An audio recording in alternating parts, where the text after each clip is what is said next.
Hi, welcome. So we're going to go ahead and get started.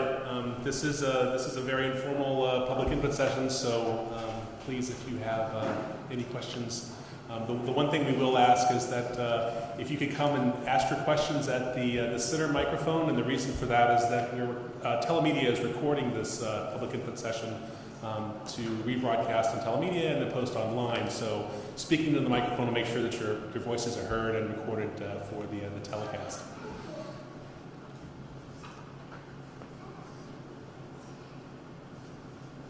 Also, when you come to ask a question, if you wouldn't mind identifying yourself by name and also the street address, just one of those town things we have to do at these public meetings. Next slide, Barry. So welcome. Thank you all for coming out tonight. As you can see, there's lots of pizza here, so please enjoy yourself and sweets as well. Thank you, Daniil, for providing that.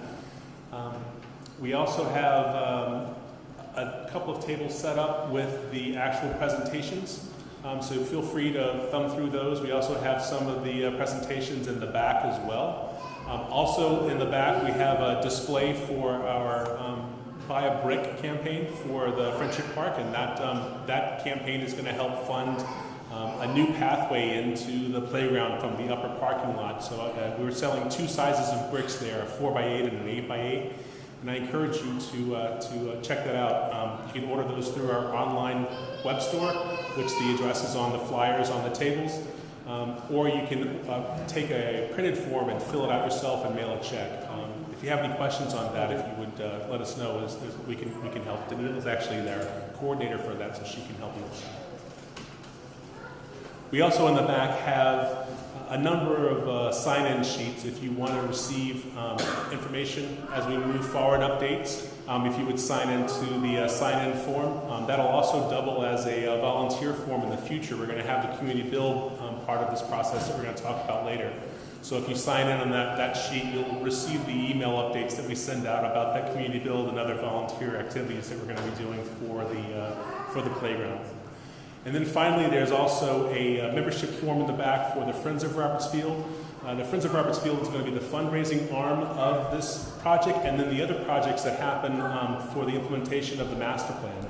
So I encourage you to join the Friends of Robertsfield group. We do a lot of volunteer work. We're obviously doing some fundraising too, but it's a good community organization, and we're really dedicated to enhancing and improving Robertsfield. So once again, those application forms are in the back. With that said, tonight's presentation is going to be about the new Friendship Park design, and Megan O'Brien, the president of O'Brien & Sons, which is a landscape structures representative for New England, is going to be making the presentation along with Steve Yanley, who'll be talking about the role that the Chelmsford DPW is going to have in this process. They'll be building it. We'll touch a little bit on the fundraising and volunteer activities that will be taking place. And then we'd like at that point, if you have any questions, to please come up to the microphone and let us know those questions, and we'll do our best to answer them. So with that being said, I'll turn it over to Megan to give you the presentation about how the Friendship Park playground design has shaped up. Thank you, Bill. So I'm Megan O'Brien. I'm the president of O'Brien & Sons, and we've been contracted with the city or the town to go ahead and provide the design that you're all seeing out there. I hope everyone's got a copy. There's some large copies, and then there's some smaller 11 by 17 copies. We've worked pretty hard with the committee and with other public input meetings on this design and coming to where we think it should be, hopefully, and we're, of course, welcoming your feedback tonight. Some of the features, I thought it would be interesting to just show you some of the features that are included in the design. And so if I can direct your attention to the screen, we have a pointer. We have an area that is rope and climber that's similar to this one shown here, where I have the laser. We also have a 12-foot high slide. It's a deck that has a 6-foot deck underneath So there's a couple of slides that look like this coming off, as well as a lot of other climbers and slides. But these are two really great features that are shown. These two that I've already talked about are two great features that are on the 5 to 12-year-old play structure. We also have this Omni Spinner, which is a really great piece for all kids 2 to 12 years old. It has some opportunities for children of all ages that have the ability or may need full postulation support from the top of their head all the way down. So there's some seats like that, and there's some good social interaction features on this, as well as some good proprioceptive and vestibular feedback benefits on these. We also have a sway fund that's part of the 5 to 12 structure. So the sway fund is a component that allows up to 2 wheelchairs.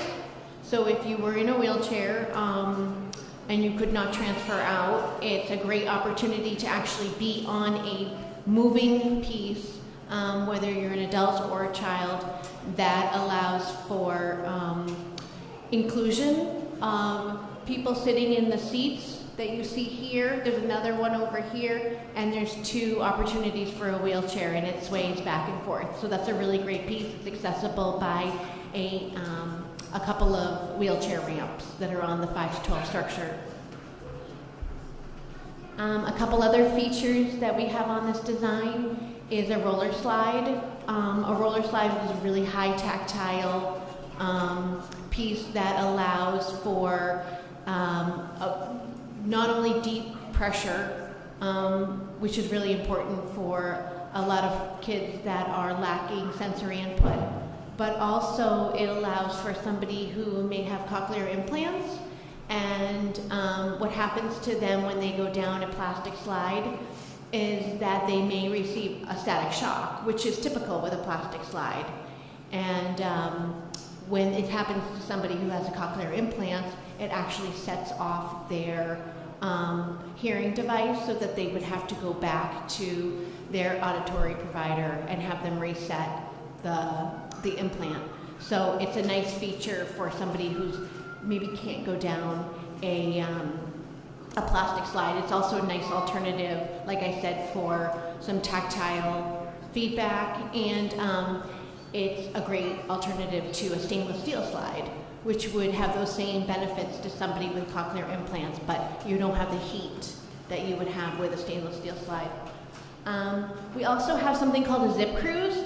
There's 3 different lengths on our zip cruise, and the one that's implemented into this design is the longest of the 3 lengths that we have. This one is 66 feet long, and it's we call it a double bay. So there's 2 tracks, like what you see here, that are 66 feet long, and they go parallel to each other. One has a pendulum seat, like you see this girl who doesn't need postulation support, and then there's another track that has this kind of seat, which allows for somebody who does need postulation support, and it also has a harness that clicks in, so it's a nice safe ride as well that keeps you in the seat. So that's going to be a really fun piece, and it's really inclusive because it allows 2 children, of course, like the sway fun I was talking about before. It allows all children to play together, no matter what their abilities. In the 2 to 5 area, so we have on this design an area that's dedicated for 5 to 12, children ages 5 to 12, an area that's dedicated for children 2 to 5, and then we have some pieces that are for everyone. This would be included in that 2 to 5 age group, so there's a couple structures in that design, and this is one of them, and it just allows for some great pretend play as well as some social opportunities, and it's just a neat little cute house, so there's some theme play in there as well. A few more features on this playground. There's a lot of nature theme to this playground overall. Here's one example. It is a balance beam in the 2 to 5 year old area, that looks like a log, but it's actually glass fiber reinforced concrete. One of the best benefits for children 2 to 5 is practicing balance. And so a balance beam is a really good opportunity for them to, and a great play experience. We also have this double bobble rider. This is all for children, all children 2 to 12, but this one is put in the 2 to 5 area, and it's a great opportunity for social interaction, for eye contact. You can do it by yourself. You don't need another rider. But it's just a cute rocking piece, and having a lot of different play experiences. Like so far we've talked about swaying, sliding, climbing, rocking, balancing. Having all of those different play experiences on a playground is really important, and it was really important to this advisory group to implement as many different play experiences as possible. We also have something called a hillscape climber. This is a double hillscape climber.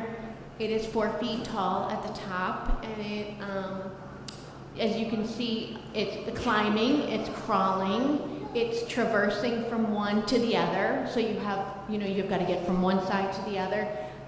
You can see that these kids possibly may be socializing, and at the top, kids like to climb up and sort of chit-chat and hang out. So that allows for some social interaction as well.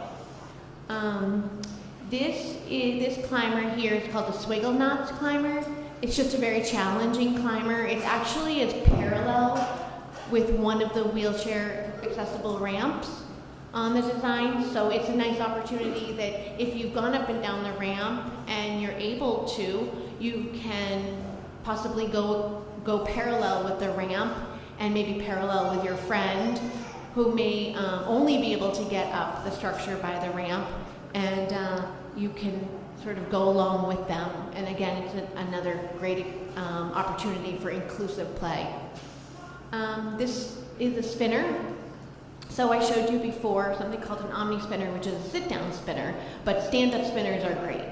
So as adults, a lot of us think spinning, well, when you're little, spinning is awesome, and it provides great, again, vestibular and proprioceptive benefits.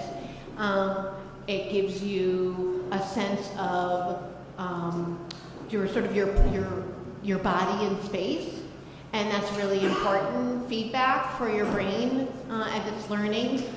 This one, you can do it by yourself. You can do it with other kids. You'll see that there's 3 on this one.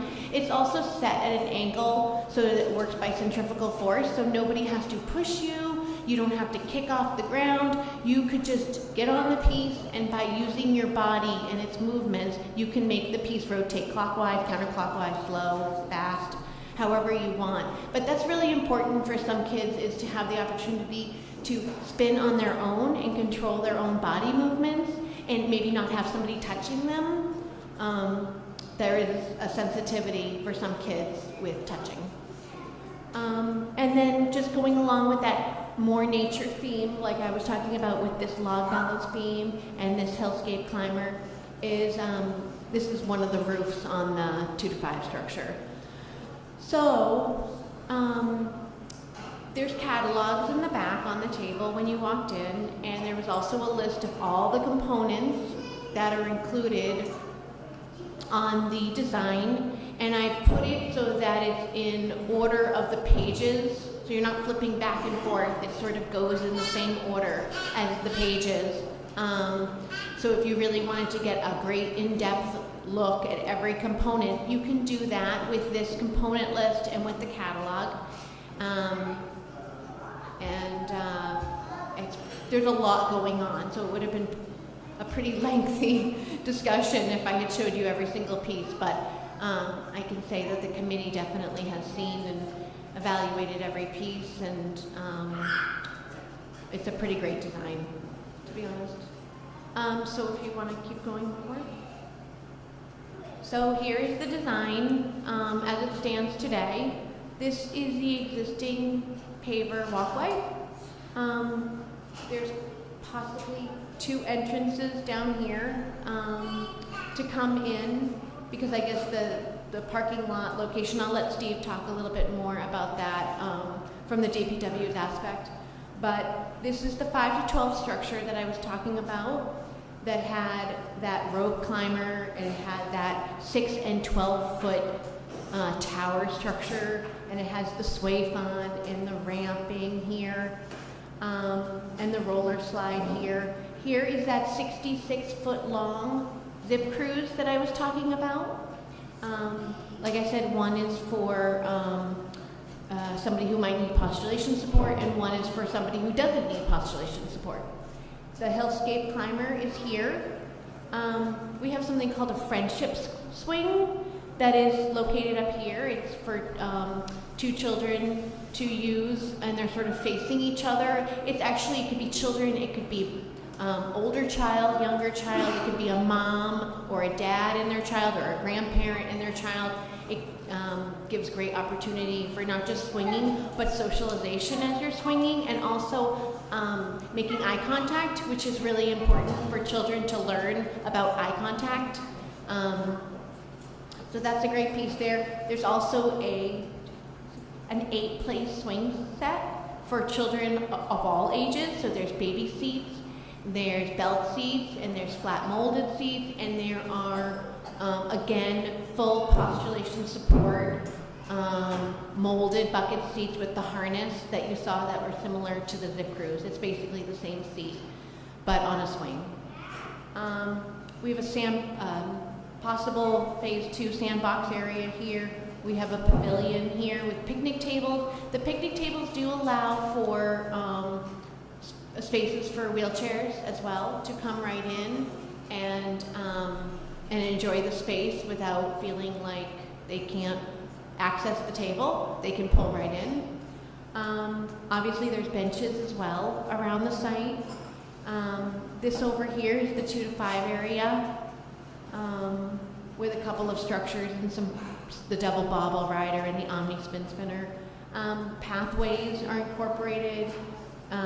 Distances from the trees are incorporated. There's sections of poured in place rubber, which is a unitary surfacing that it just allows for anybody with a mobility device, like a wheelchair or a walker, to really make a smooth transition onto the structure. That's what's shown here in blue.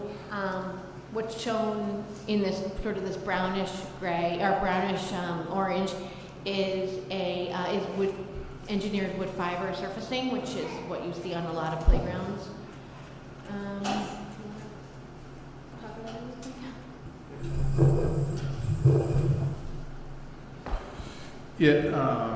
Just to touch on the walkway, the existing brick walkway that's there is going to remain. There's still some decisions from the DPW aspect as well as the committee aspect. We've got to work together on how we want to get there from the upper parking lot to the playground. If the new walkway connects over to the existing bricks, or if we potentially come into one of those maybe side entrances, we got to kind of work that out still on what would be the most advantageous route to get you into the space. As far as DPW involvement with the construction of this playground, we will be providing all the site preparation. Probably at some point in April, we'll start prepping the site. And then we'll be basically tasked with working with Megan's contractors for doing a lot of the initial assembly, and then we'll lend some support to Community Build Day, which I'm sure will come up in a little bit. And then we'll be tasked with constructing or contracting the interior walkways, as I just spoke of, the walkway from the upper parking lot into the new playground. And then there's some outside stuff, the perimeter fencing for the playground. There's some landscape screening for a couple of the abutters that needs to be done. I don't know if there's a timeline on those slides. I'll speak to the timeline a little bit. I guess that's one of the slides, but I'll speak to that in a little bit when that slide comes up. Yeah.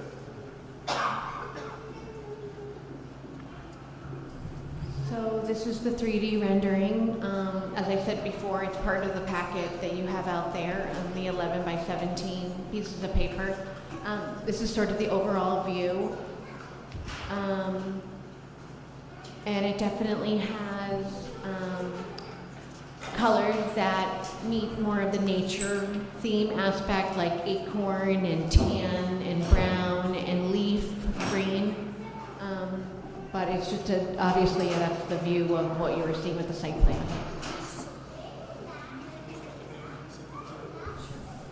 So, as you guys know, there's been a lot of public input into this process, and some of the things that we heard pretty loud and clear was that people wanted it more open. They wanted more better, what do you call it, sight lines. Yeah, better visibility. So I think one of the things that this plan does really, really well is that it opened up the park, so you can really see from one side to the other now.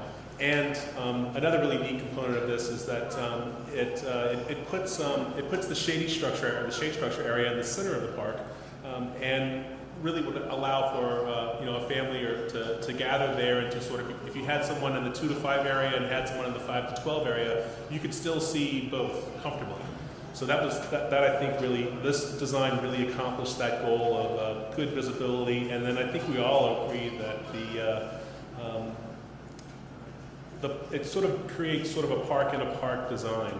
And it really sort of echoes what the rest of the master plan is. We've got the walkways out in the center of the park now, and then also the nature trails and stuff. So it really is very consistent with the other design features that are happening in the master plan. Did you get anything you wanted to add?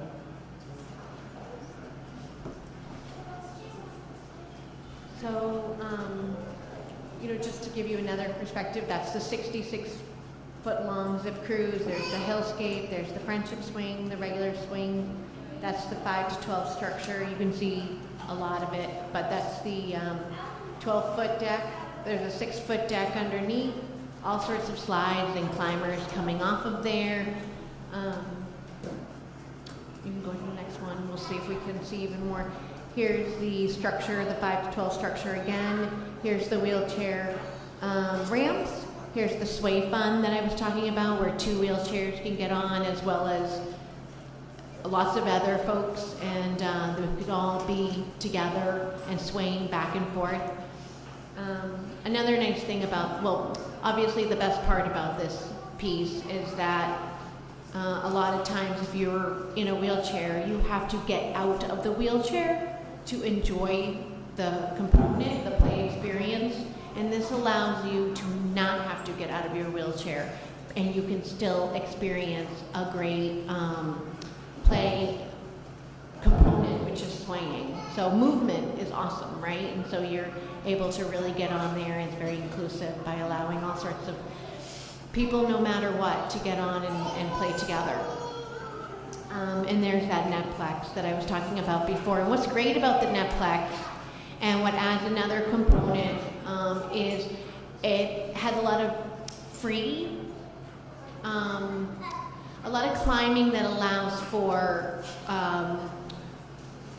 it's not an obvious type of climber. And so you have a lot of ability for motor planning, meaning here I go, I'm gonna climb, oh, nope, I can't do that. So my brain has to work and sort of understand, okay, this is how I have to do it. And that's really good for kids, because a lot of times they have structured play, and while these type of designs are great, they're very obvious. You climb up these slides, or you climb up the stairs, you slide down the slide.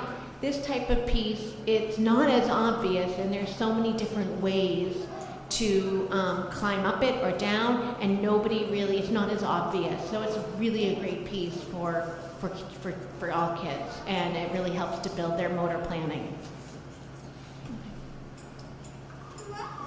Here's an overall view of that 2 to 5-year-old area. So we saw this piece before, which was that themed playhouse, which is really great for that 2-year-old, 3-year-old age range, where everything's a little smaller in scale, everything's a little bit more tactile, a lot of nice, neat crawling spaces. And then you have that double bobble rider that I was speaking about before, that Omni spinner, and then this structure that's got a double slide and it's got a wiggle ladder here and a lot of balancing. Like I said before, balancing is really great for the 2 to 5 age range.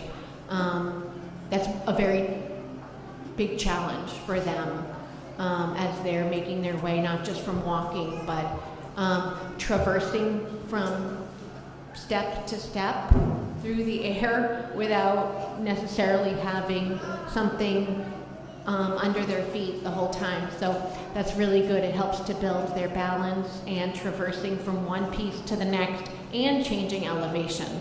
So there's some other great pieces on this structure that include, so there's something called a critter canyon that it's very tactile, it's very visual. It's butterflies and caterpillars that sort of pop out at you and you can run your hands across it. It's a great piece for kids 2 to 5, again, who are more tactile. Then by the time you're 7, you are running and you are climbing, but you're, not really as curious as you were maybe 3 or 4 years ago.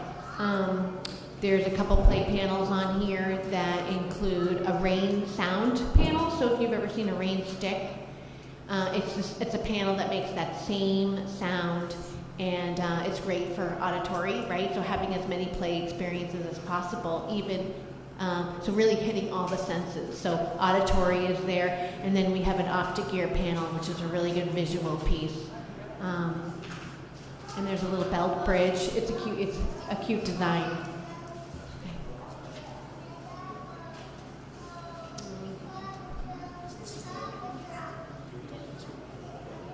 So this is the overall master plan concept that was presented to the selectmen in 2017 and accepted by them. The beige area on the left is the area that the playground will sit in. Thank you. The master plan, you can see the parking lot. Thank you. The upper and lower parking lots. Currently, the existing brick pathway leads from the lower parking lot into the playground, and that's going to be maintained. So what we're fundraising for with the Buy a Brick campaign is to create a new pathway from the upper parking lot and then connecting into the main pathway. Connecting to the main entrance for the playground. And the way that the current design looks, it looks like maybe the main entrance is going to be where that little covered bridge kiosk is, and that's something that we're working with a volunteer. That'll be a volunteer-led built structure to sort of echo back to the original covered bridge entryway that everybody sort of recognizes as Friendship Park's entryway. A couple of other things to highlight here in the master plan are that the current configuration of the baseball and soccer fields is going to actually get flipped. So the soccer lacrosse field is going to go into the front of the park, and the baseball fields are going to be moved into the back. And the thinking there was that in making that change, moving the backstops to the rear of the park, it would open up the sightlines of the park. So if you're sitting or playing in Friendship Park, you'll now be able to look across the park and see into the pond, whereas into that area. So whereas currently you see basically backstops and fences. The designs of the baseball fields are basically dugouts and backstops. There's no outfield fences. The lacrosse field will have safety netting on the left and right-hand sides of the lacrosse fields, similar to what's at McCarthy. There'll also be an interior walking track that'll be added that'll loop around here. And like I said, that is sort of echoed in the design of the playground design that we're showing you tonight. And then along this walking trail, there'll be new exercise stations set up. There's currently 5, I think, or 6 there now. We'll be adding to those if fundraising works out, and making that adding some more senior-friendly types of exercise equipment. We also have, we spent a lot of time as a committee talking about bathrooms and the need for bathrooms, and where we netted out was that We have allocated a shade structure that'll be located here, close to the playground. Currently, there's a porta potty placed here. There'll be a shade structure here with 2 porta potties in place. One handicap size accessible, and then a regular size one there as well. So it'll be the bathrooms will be much closer, and then with the shade structure, there'll also be a seat in place so that you can change diapers and stuff like that. But we do not have a permanent structure bathroom on the plan. It's going to be a shade structure with porta potties. I think that's it. And this is the timeline if you wanted to speak about it all. I could speak to the timeline just briefly. I mean, tonight, obviously, the other stuff that's grayed out has already happened. So tonight we're here at the public input. You know, we'll fine tune this. You know, any changes that need to be made over the course of the next week, and we're looking to get final approval from the town manager next week and go ahead and get the equipment ordered. That way, you know, because we're kind of on a tight. At the end of the day, we want to have this open for the end of school, kind of with a little bit of a factor of safety. 4th of July is the fallback, but I think it's certainly possible if we can go ahead and get the equipment ordered here in the next week or so, that, you know, by the time school's out, the playground will be open and functional. That is the DPW's goal, and it has been since we demolished the wooden structure that was there back in early December. But, you know, just some of the highlights on the timeline here is, you know, get the equipment ordered, get it in hopefully the end of April after we have done the initial site prep.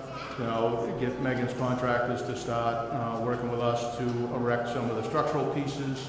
I believe it's the target for the first week of June. That's the 2nd and 3rd for kind of the community build weekend, which, you know, you get volunteers to come in and help kind of assemble panels, or, you know, the simple stuff, not the big heavy structural stuff that has to get assembled, but some of the decking, you know, hanging a swing, that type of thing.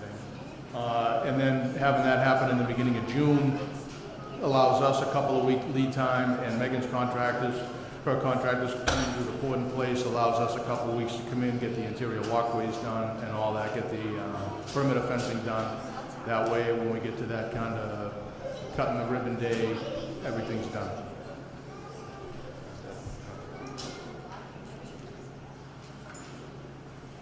So just really quickly, I mentioned earlier, I wanted to give you a quick update about the fundraising and volunteer efforts that we're undertaking. I mentioned that the Friends of Roberts Field is going to be the sort of the fundraising arm of this playground project and other projects moving forward with the master plan. We have a set of fundraising goal of it's $100,000, $105,000, and it's made up of 3 different components. One, the Buy a Brick campaign, corporate sponsorships, and then also grants. And I would encourage you, we definitely need help. We're going to need help on the community build, just for people to show up. We need at least 50 people per day, or about 50 people per day on June 2nd and 3rd. And we're going to need help with our corporate fundraising as well. So the types of activities that we're looking for people to help us with are making phone calls, posting flyers, sort of getting the word out, sending emails, grant writing, and more. So if you guys have an interest, if anyone has an interest in that, we would definitely like to talk to you about that. I wanted to point out that the community build, we also have, we're expecting that's actually going to be lowering. By doing the community build, we're actually giving the town a savings of about $40,000. So there's a definite value there. So your time and energy and effort will definitely go to a good use. And any questions you have, or if you want any kind of information about the fundraising or the volunteer efforts, I encourage you to visit our website, friendsofrobertsfield.org.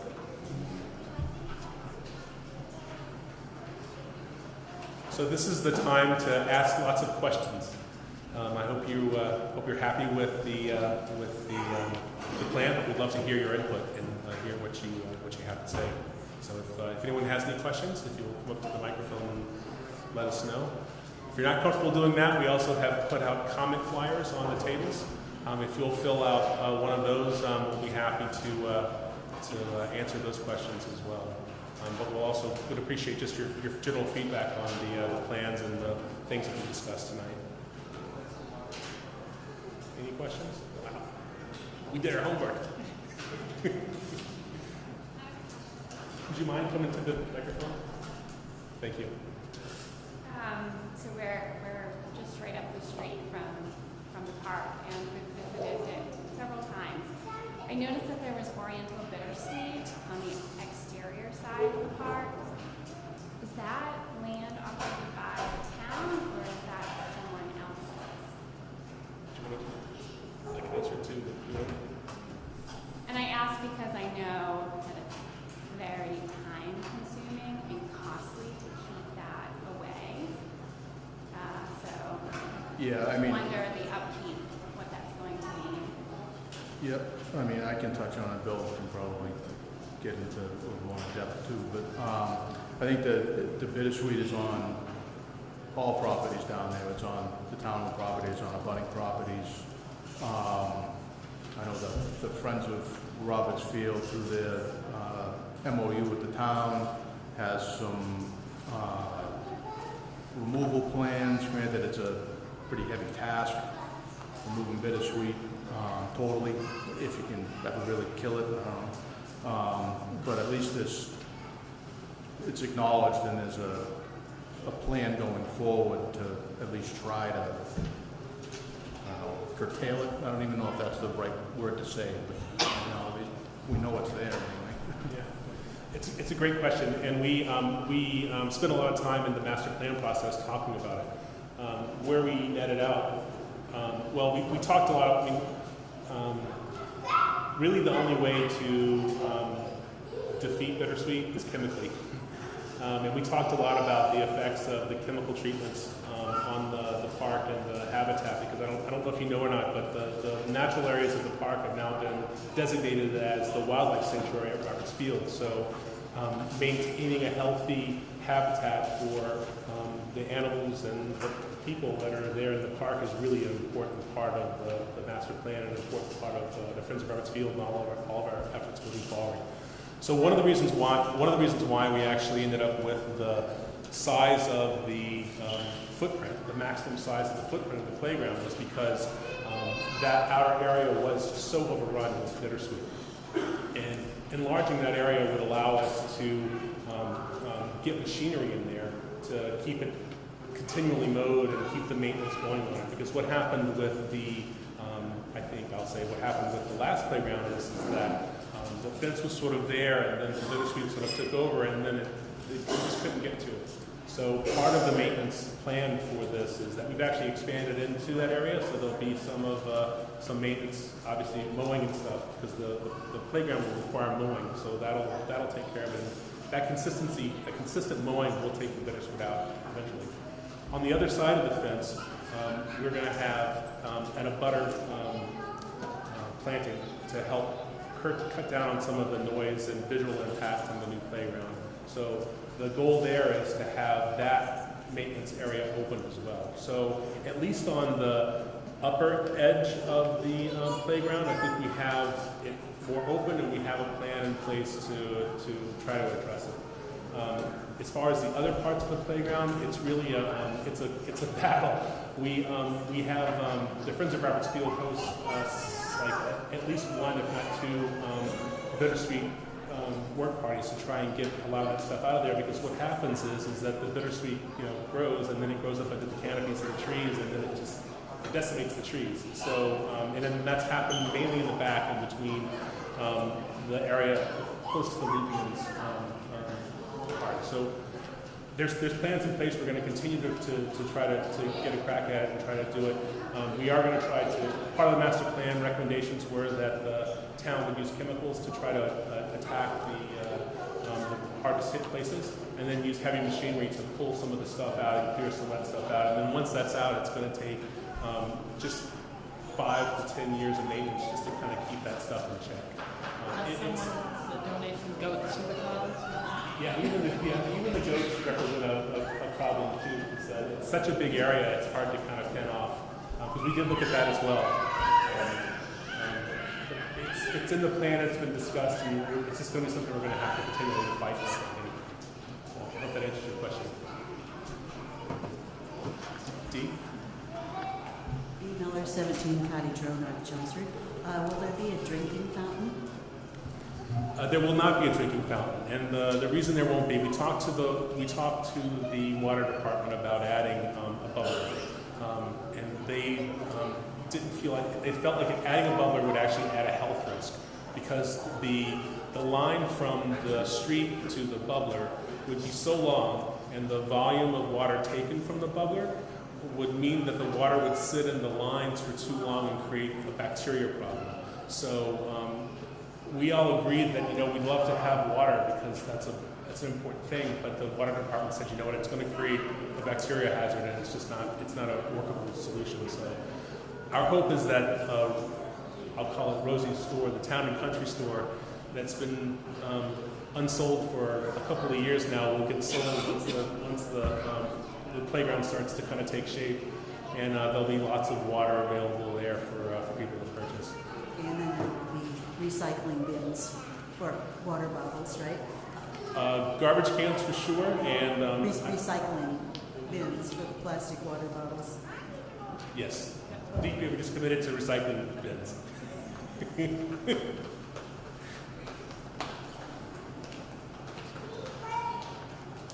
We're Richard and Samuel Friesman. We live at 12 Lovett Lane.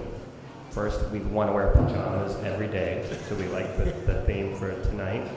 And we want to thank you for all of your work on this. We're really excited about the sand pit and that it's in the middle. That's important to us. And we are excited as a family to take part in building it. So thank you. Thank you. Thank you.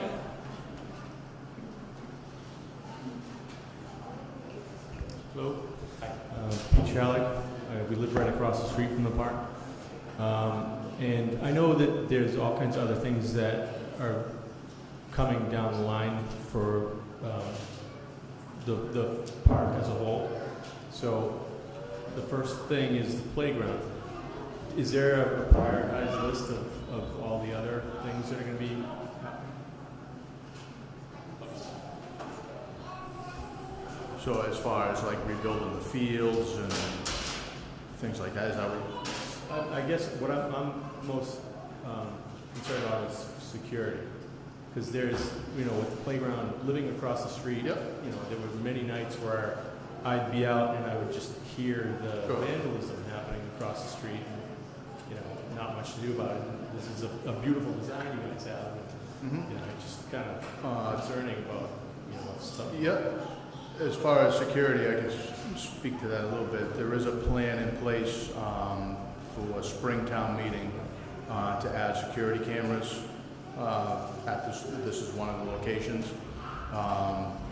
Assuming that funding's approved, I'll work with our IT and the police to get the locations. I know that there's been some talk with the police already, but I think there'll be, obviously some cameras covering the majority of the playground, and then possibly one over by the Parks Garage, and then probably something that'll at least give you some kind of sight line into the upper parking lot. I mean, I don't want to say that's exactly what's going to happen, but the playground will probably certainly have coverage, and then over beyond the skate shack. But I would think that up a lot.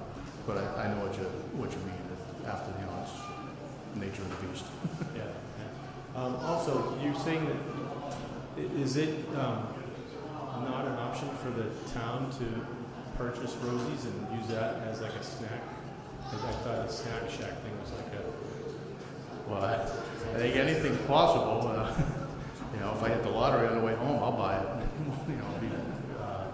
But at this point, I don't think the town wants to get into owning a store. Okay. All right. Thanks. Thank you.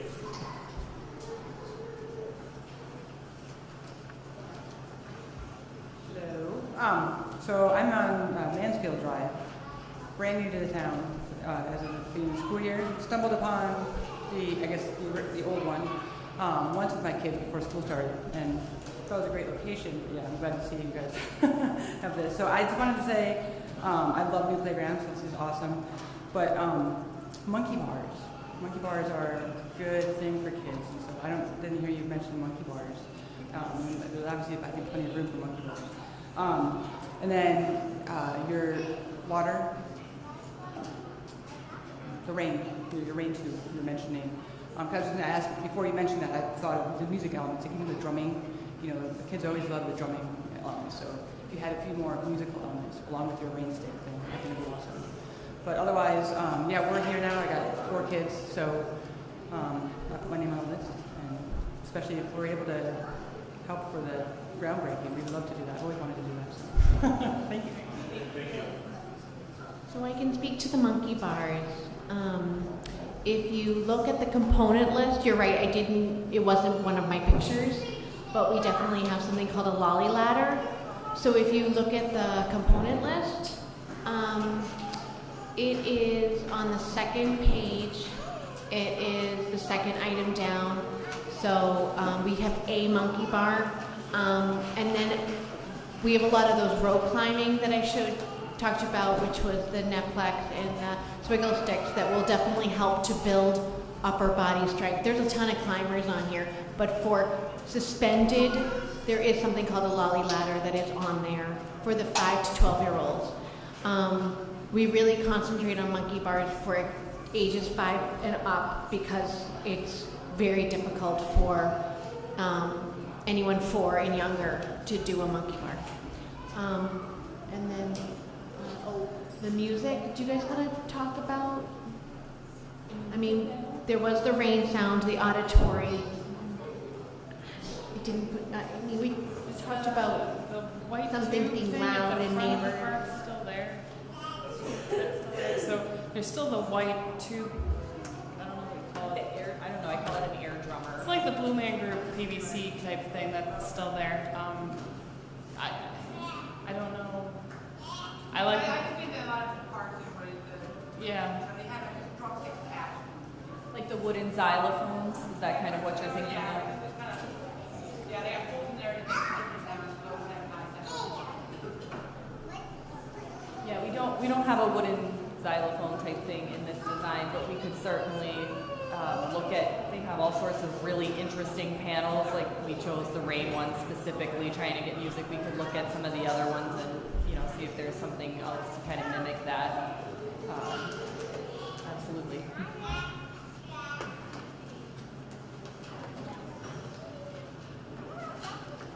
One other thing that I wanted to point out that's not on the plan too is we talked a lot since the beginning of the process about trying to maximize the nature theme of the playground to tie into the rest of the park.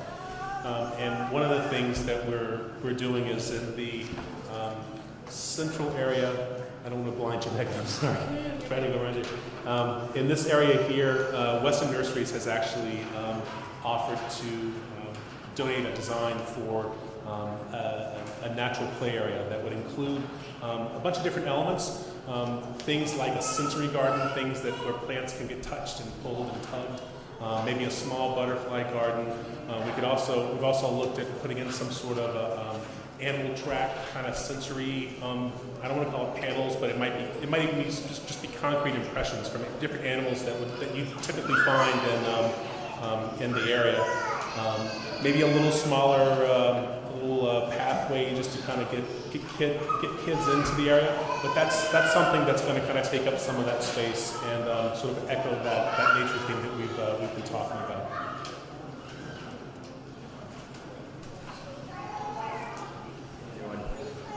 I came in late, so if you address this, my apologies. You indicate $105,000 for funding. You're looking for contributions. One, have you begun the campaign to obtain these contributions from the community, and if so, where is that at?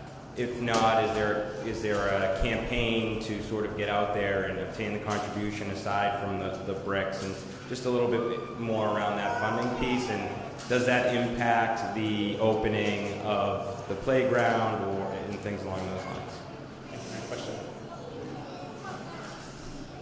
So we started the design process for the campaigning, and so we have it scoped out. So from a corporate perspective, we have the ability to offer options for companies to sponsor at a platinum level, gold level, silver, and bronze at different increments. Companies can also purchase the equipment and sponsorship that way. They can also purchase the bricks, just like anybody else. We're kicking this program off, actually, next week? Yeah. We've held off on actually going out and doing corporate fundraising yet because we wanted to have the final equipment list in hand so that we could go to a company and say, you know, hey, you have this opportunity to purchase this zip cruise. And this is how much it would be. So that's going to happen on March 5th. We'll have that list, and then we can move up from there. So another big part of this too with the corporate sponsorships is there's a lot of great companies in the area, and if you work at some of these great companies or know someone that does, we really need champions to go in there and talk about this, promote it, speak to your philanthropists in the organizations, and if you're not comfortable having those negotiations or talking about the donations, if you want to give us the information of that person, we're happy to have that conversation, but it'd be very nice to have that lead in. And you can go to friendsofrobertsfield.org and provide that information there.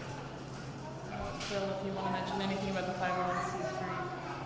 Yeah, part of the this process got a little bit delayed because the existing Friends of Roberts Field started as basically a volunteer organization that would kind of get people together to go out and we established Pollinator Park on the corner of Old Westford and Westford Street. So we were pretty much just a sweat equity kind of a volunteer group, and we didn't have a true 501c3 status.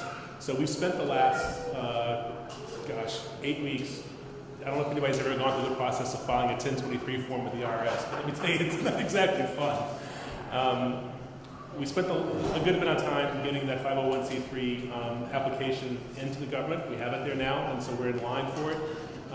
And our plan is to start the corporate fundraising after March 5th. We've been spending some time leading up to that, creating our database and getting a list of names together. Our goal is to send out communications to this defined, prioritized list, and then try to find folks in town, including the selectmen and people, other people in town that would make calls for us to either try to close and to get a check donation or to purchase a piece of equipment, or to set a meeting for us to go and sit down with them to do that. We are in a very good situation because Fall Town Meeting did approve up to $450,000 for the cost of the playground, and our intent is to pay down some of that money. So the monies that we go out and we raise for, we're giving back to the town with the intent that draw from CPC funds would be given back to CPC. We're in the process of putting together contracts and MOUs for that to make sure that everybody's on the same page, but ultimately it's up to the town what they do with the money, but that's at least our intent. I'd like to say one thing. We are accepting donations now. We just can't say that they're 501c3 accepted. So anyone who wants to give us donations now, that would be great, but we can't make it tax deductible until that 501c3 goes forward. That's why we haven't pushed the fundraising at this point.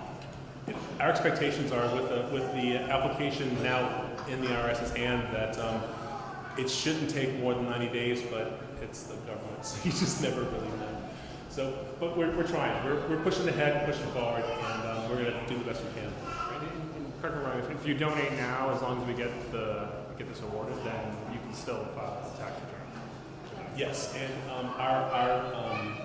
our nonprofit date will be effective as the postmark, which was Saturday. So we're just waiting for the approvals. I was asking your question about the park opening. None of this affects the date of the park opening. Hi. Sorry for the long walk. It helps. Hi, I'm Sandy Rainey. Are you Bill? Yes. Nice to meet you.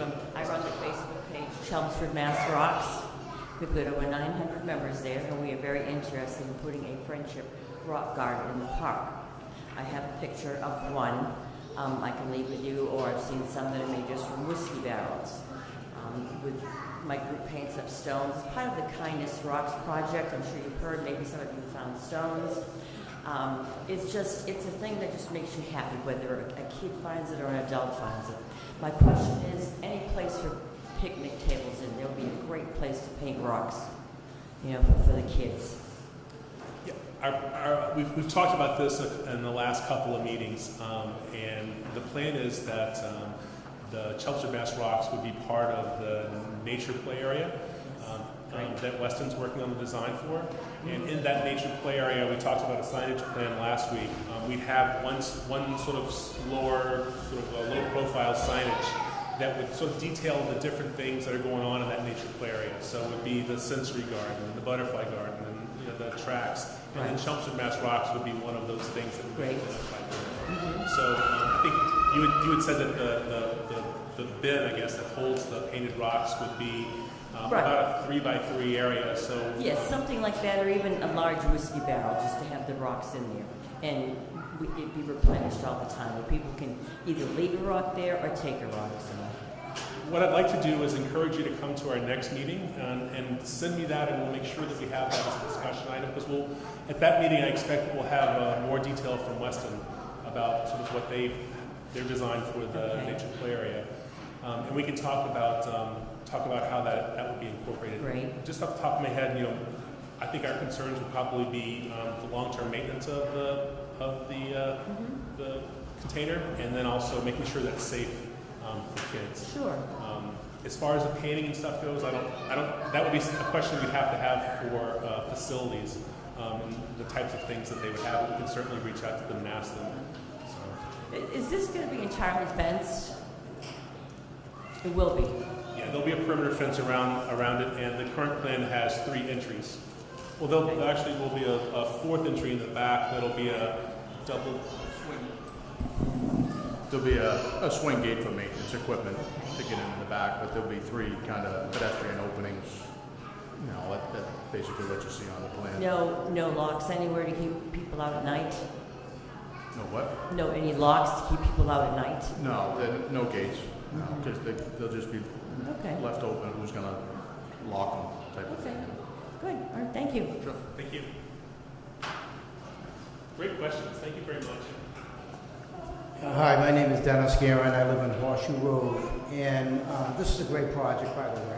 We enjoy the park, my wife and I, my grandchildren, and I might have missed this, but I'm not sure. But am I safe to assume that the blue areas are the rubber areas? Yes. That includes the walkway? No. Okay, because that's what it says here. But the brown areas are what? What are those? What's the ground cover? In the brown? Yeah. That's the engineered wood fiber. That's wood chips, basically. Wood, like what's there now? Yeah. Yeah. Okay. In the grass. Okay. And then the pathways Steve was working on a budget and the cost for that, but they will either be crushed. The interior pathway in the playground will either be a concrete walkway or like a crusher fine material. It depends on how I can make the money work. Or maybe the engraved brick. Yeah, or there could be some of the brick on the inside. If we sell enough bricks, we'll engraved bricks. No pressure. Hi again. I thought I was done, but my mother-in-law texted and she's insistent on finding out if there's any progress on the dedicating bench. That will be something that's possible. We're just getting, when the equipment list is kind of finalized with the prices, then we'll be able to respond to people and say a bench sponsorship costs X and have a little plaque. She just wants to make sure she doesn't miss the boat. Absolutely. It's on our radar. We've had a couple inquiries about wanting to sponsor a bench. Thank you. Thank you. Thank you.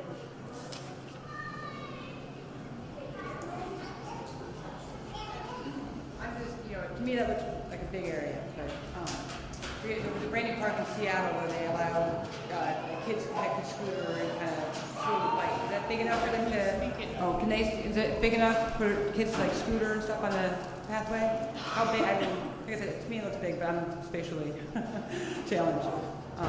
If you want to sort of get a gauge as to the space that we're looking at, like I said, that's 66 feet. So it's big. Yeah, so you think kids could certainly scooter and stuff around without knocking over people? Oh, the width? Well, It'll be 4 or 5 feet. I'm assuming I'll do a 5-foot walkway through there. Pathway might have to be ADA compliance for wheelchair access, so it should be fine. And then there also will be the interior on the master plan. There will also be the interior pathway as well. So there'll be that pathway to use as well.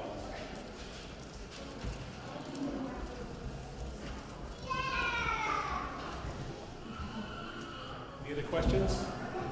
It won't be your last chance. I say if you have any questions, feel free to email us at info@robertsfield.org or info@friendsofrobertsfield.org or ricks@friendsofrobertsfield.org. Just take your pick. We got a bunch of them. And please let us know what you think about the plans. If you have any questions that you're not comfortable asking, please write those down, and you'll just leave them on the back table as you leave. And again, I encourage you to please sign up for our email list, and we'll gladly get in touch with you about next steps, volunteer opportunities. So, thank you very much for coming out tonight. We really appreciate all the questions and all of your attention, and we hope to. Oh, and we'll be here for a little bit too. If you guys have any questions, you want to just ask us one-on-one. And again, there's plans and stuff that you can go through. There's plenty of books and things back there that you can grab a copy of. So, thank you very much. Thank you.